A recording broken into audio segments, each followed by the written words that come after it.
Okay, by now you guys are used to me teaching you how to play Counter-Strike 2 and giving you tips, tricks, smoke lineups, just insight from a professional player that will give you the opportunity to improve your game and get better at the game we all love. But today I kind of want to do a different video. I want to rant a little bit about Counter-Strike 2 because, it's very interesting the state that the game is in right now.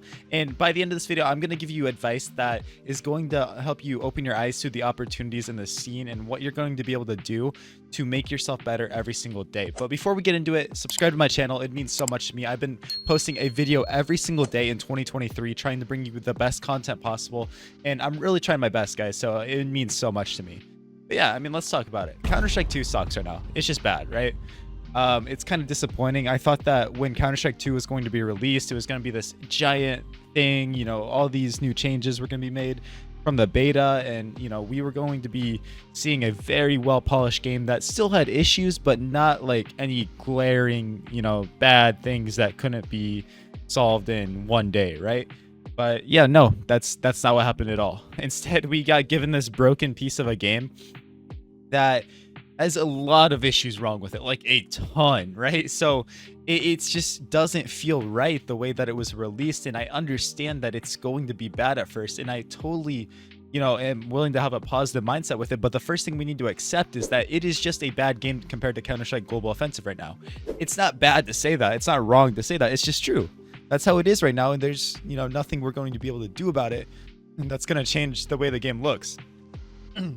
But what we need to understand is we can't do anything about that, right? We need to make sure that we can control ourselves, because there has never been more opportunity in Counter-Strike than there is in this era that we're about to enter. There has never been. I don't care if the game is absolutely bad. I don't care if there's all these details and stuff missing from the competitive scene and game. I don't care. Those are going to get figured out. Those are going to be fixed eventually. And if they're not, oh well, we deal with it. It's the new game now.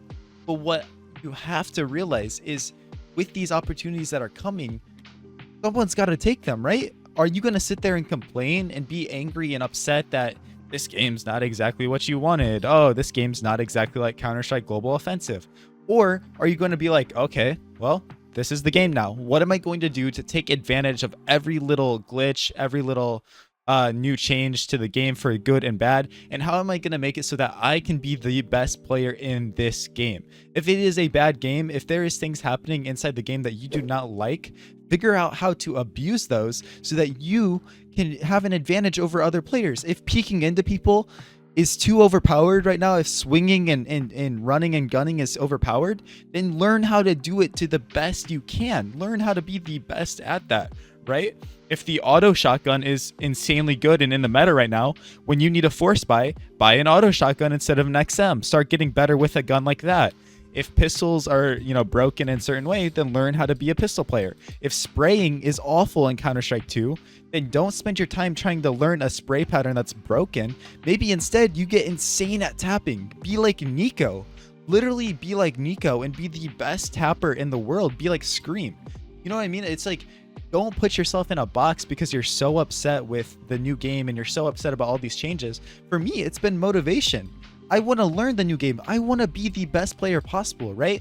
For me, in Counter-Strike Global Offensive, I achieved ECL, which is the highest I can achieve for North America, but I want to break in even farther. I want to be in Pro League one day. I want to have my sticker in the game one day. I want to have a lasting legacy in Counter-Strike, and specifically Counter-Strike 2, so I'm going to do everything I can to make sure I make that happen, and that means not whining every moment about Counter-Strike 2. We can be upset, we can be mad about the changes, but we can't let that get in the way of the opportunities that are ahead of us.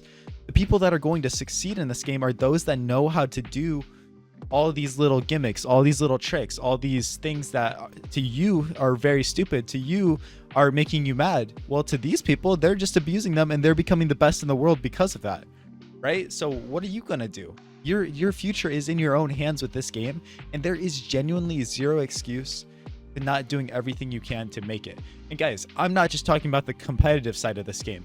I'm so serious. Content-wise, content side of this game is incredible right now. There is no better time to ever be posting Counter-Strike 2, Counter-Strike related stuff than right now. There is zero excuse for you to not be branding, to be making content, to starting your channel, starting your journey through content. Do it, man. The worst thing that is going to happen is that 0 people are going to watch your videos, right? I could have gave you this rant a year and a half ago about how you need to start your content, you need to start doing that, but guess what? Nobody cared. Nobody listened back then. So I'm begging you, if you're watching this right now and you love Counter-Strike, then do something to make it so that you can be a lasting person in this scene. There's no excuse, guys. There's 0 downside to having a good mindset about the game. There's 0 downside to making your content part of your everyday routine and being consistent and doing something, right? The worst thing you could do right now is complain and do nothing. Doing nothing is going to make it so that you will fall behind the others. Do not fall behind the others, and instead make sure that you are growing above every other person right now, right? So I hope that you can watch this video in a year and a half, and be like, this guy knew what he was talking about. This guy a year and a half ago was sitting, bottom of ECL, on his uprise through the competitive scene on content wise. He's sitting at 8,000 subscribers on YouTube. I hope you can watch this in a year and a half and be like, dude, this guy lived exactly what he talked about. He did exactly what he was telling me. He did that, so it must be true. It must work, because I truly want every single one of you watching this to grow, to be a better player, to understand these concepts, because once you learn this, once you understand this, there is nothing that can stop you. There is nobody, because the only thing that can stop us in life is ourselves. This voices in our head telling us we're not good enough. These voices telling us that we shouldn't be doing what we love, that we should just be doing something else, that we should have fun, that we should, waste our time doing stuff that is not important to us. Man, you don't understand the value of having a positive mindset and working nonstop, working 24/7 to do what you love, to be part of the game, the community that means so much to you. So never stop, and don't have this negative mindset about the game. It is never going to be perfect. This world is not perfect, and you expect Counter-Strike 2 to be absolutely flawless. It's never going to be. It's never. This game is in an awful state right now. It's going to get better. That is the only thing I can guarantee you, is the game will get better. When Counter-Strike Global Offensive was released, it was awful too. It wasn't this bad maybe, but it was awful, right? People complained, people hated all the changes. Oh, I'm not playing this game anymore. And then they fall behind, and then they wish that they would have just stuck through it and done it. So don't let that be you. I'm giving you the warning right now. I hope you take this message to your heart and you really do everything you can to make it to where you want to be in the scene. It's been real, guys. Thank you so much for watching this video. Like I said, subscribe to my channel, support me on this journey, join my Discord so that you can be part of my community and we can grow together. Thank you. You all have a wonderful rest of your day. Keep working as hard as you can, and I will catch you in tomorrow's video. Peace out.